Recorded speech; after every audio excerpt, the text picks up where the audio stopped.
Ibang balita, ilulunsad po ng Commission on Elections ang 2 araw na satellite voters registration sa Mangaldan mula Disyembre 4 hanggang 5 ng taong kasalukuyan bilang paghahanda sa gaganaping barangay at sangguniang kabataan elections sa Nobyembre ng susunod na taon.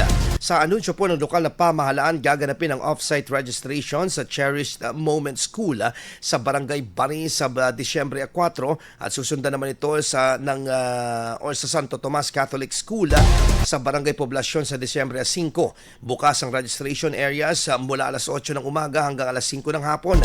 Tatanggap naman ang COMELEC ng iba't ibang mga aplikasyon kabilang na ang voters registration, reactivation, correction of entries, inclusion or reinstatement, transfer mula sa foreign post at pati updating ng records ng persons with disabilities or PWDs, senior citizens, indigenous peoples or IPs at iba pang kabilang sa vulnerable sectors.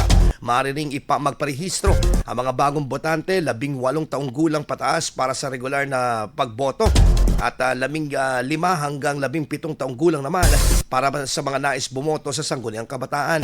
Hinihikayat naman ng COMELEC ang publiko na samantalahin ang pagkakataong ito upang matiyak na kabilang sila sa listahan ng mga botanteng makikilahok sa 2026 election.